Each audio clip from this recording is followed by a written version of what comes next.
You know, part of the mission of Polk Place is to help government entities and nonprofits get the message out about what they do and giving back to the community. And I got to tell you, one of my most favorite is Arts Ensemble. Arts Ensemble is a brand new nonprofit to the Polk County community and already making a difference in the community that we live in. And joining us in studio, going from left to right, Jane Waters Thomas. She's the Executive Director of Arts Ensemble Education Foundation. In the middle would be Jennifer Kennemuth. She's a resident artist at Arts Ensemble Education Foundation. And of course, Richard Powers, and tell me if I get this right, you are the founding resident artist? I'm one of the founding artists. There were 3 original. All right. And I'm still hanging around. Still hanging around. Well, it's an outstanding thing that you guys are doing within the community. This is a brand new set here on Polk Place. Our boss, Joan Davies, went to Jane and said, we're looking for a new look, a new feel.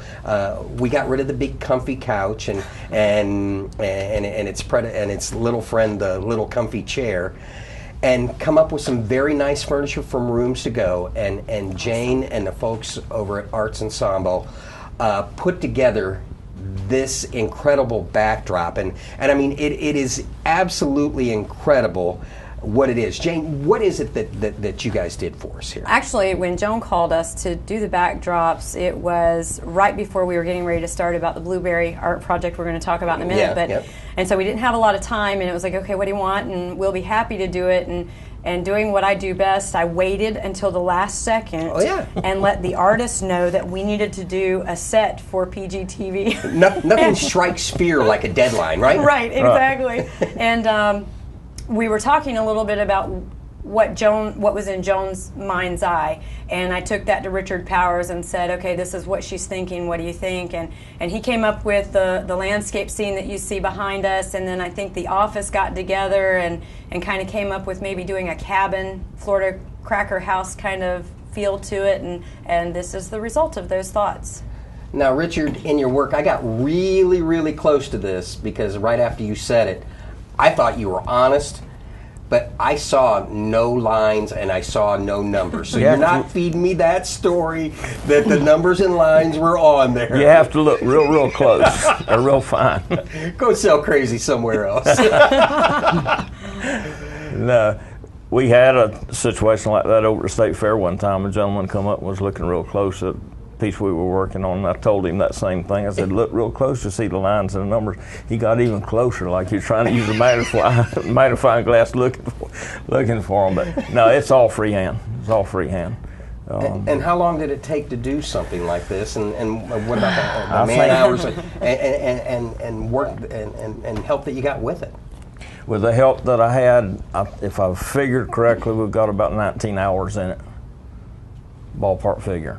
So basically, we come to you guys with measurements, said this is what we're kind of looking for, and then you come back with this and this, and like I said, I did a preliminary painting of, I think it was an 18 by 36, I believe, to give an idea, and Jane liked it. And it doesn't look exactly like the preliminary painting, but basically it's pretty close. And one thing that people at home need to know about this is not all one piece. This is 4 pieces? It's 4 pieces. 4 pieces, and how big are each one of them? 9 by 12.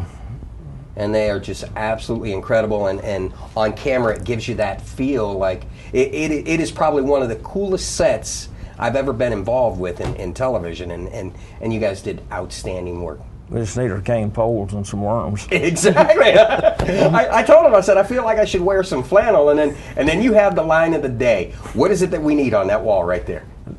A mounted deer head. Or a hog, or a wild turkey.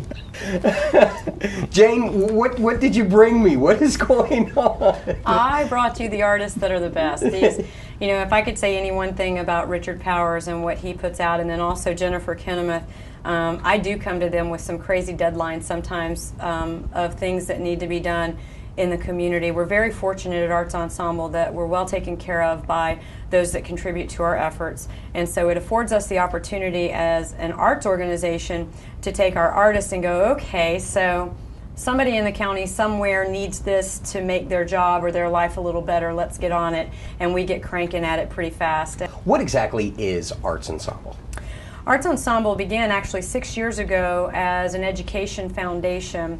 About 3.5 years ago, we revisited our initial beginning, which is what every new nonprofit does as they grow and they develop.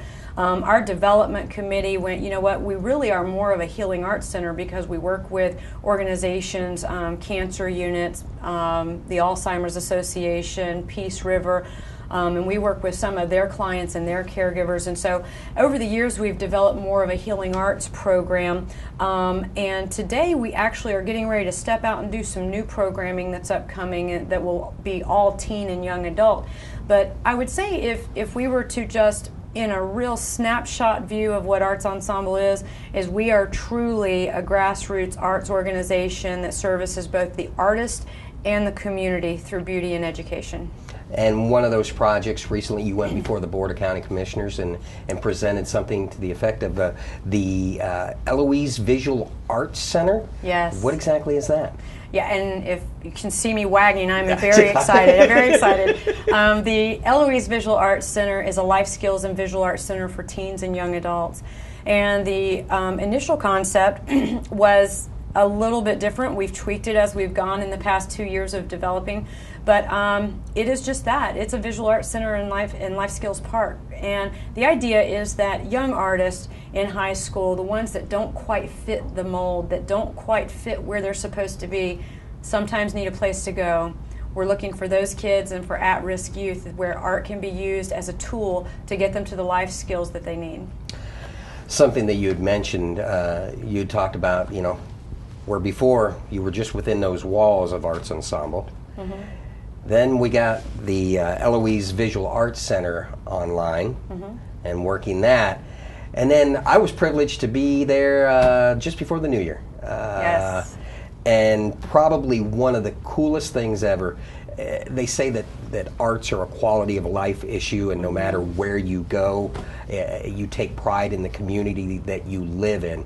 And you took that philosophy and went to within that community that you're based out of and come up with one of the coolest projects ever. And I highly recommend to you folks at home to drive through Eloise and check it out. What is it, Jane? It's a very cool factory.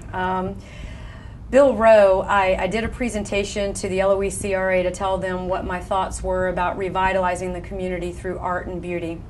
And one of the examples I gave was that of the TerraCycle Jam, which is in Trenton, New Jersey, and it's a company, big factory that uses a factory, and the outside of it becomes a canvas. And immediately following the presentation, Bill Rowe came to me and said, I have a factory in Eloise, you want to paint it? Without thought, yes, I want to paint it. Started building what would become the Bluberry art project, Cirque du Spray, and it was a graffiti and wall mural competition. And we had 19 artists participate at the event. Since the event, every white space that was left available has been painted. And talk about what it means to the community of Eloise. We did this event on the date that we chose on purpose. It was very strategically planned.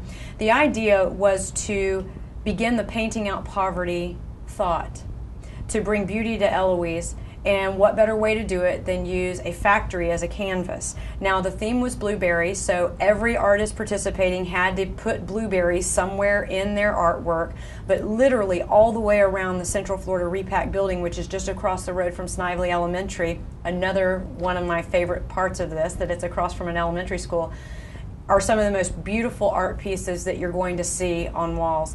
And doing it on December 31st, New Year's Eve, the idea was that the community of Eloise would wake up the next morning to see really true hope, that beautification and revitalization was on its way, and we've done that. We have heard tremendous response from the community. Jennifer, being one of the artists at Arts Ensemble, what's it mean to you to have the facility, to have somebody like this on your side, to have a place to go to express what it is that you love most? Pretty awesome thing, actually. I mean, I can speak from experience. I was kind of in the same situation as people in Eloise, you know, and she pulled me out of it. And now that's my home base. That's like the family I've found. You have your family, and then you have your family that you choose, and Arts Ensemble is that. The artists that came in all donated their time. None of them got paid. We provided some of the paint. Most of them brought their own paint. It's been amazing to watch the connectivity in this particular project. And as Richard said, it is a pilot project. This is going to be a project that can be picked up and dropped in another red zone in our state to paint out poverty. And for me, that's the idea, is to pick it up and paint out poverty in every possible area that we can. Now, for the Polk County region, there's a lot of talk right now about tourist dollars and the cultural arts. There's not a larger generator than the cultural arts for tourist dollars. There's just not. And so when I had last week a gentleman from Europe who's staying in Tampa that heard about our factory drive from Tampa while on holiday to check out the graffiti art, I'd venture to say art is a stimulant to tourism dollars, even though he just found about it out in Tampa. So that doesn't matter. The point being that art matters. And for me, I go very grassroots on just about everything that I do, which is why I think that the connectivity happens. And for me, this is about painting beauty into the lives of those that need it for whatever their reason. Maybe they're sick, maybe their loved one's sick, maybe they come from an impoverished community and they haven't seen a lot of beauty. That's our job at Arts Ensemble. What's the next step for Arts Ensemble? I mean, we got the startup. We've gone to the EVAC. We've done the Bluberry project. Yep. And now what's next? What do you see on the future? Next, we actually do an engagement program called Doors to Change, and that is that the residents of Eloise can submit application to have their homes painted and their yards cleaned up and landscaped, and then we'll commission one of our volunteer artists to paint their front door in their favorite cultural arts theme, making Eloise a community gallery. And that's what we start. Actually, January 24th is our first house painting in Eloise. We look forward to seeing more of that and more of the things that come from Arts Ensemble and the artists that are involved with it.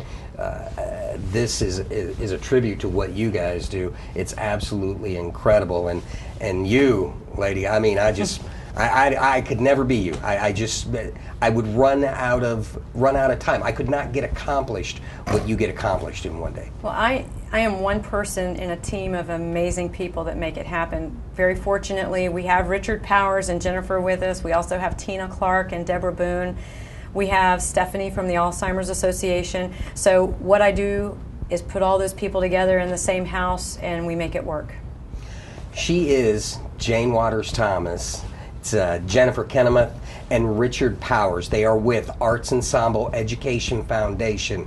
And what I want you to do at home, if you ever see these people coming to you, you see a phone call from Arts Ensemble or Jane Waters Thomas, or you see these people out on the street, and if you can help them, either by giving of your time, giving monetarily, or giving of yourself, do it. They're making a difference in the community that we work, live, and play in. And these people are on the front lines fighting that battle. So guys, thank you very much for coming in today. Thank you. Thank you for making a difference in our community. Thank you. Very much. Thank you. And you at home, if you need to find out more information about the Arts Ensemble, give them a call. Their phone number is 863-293-2700.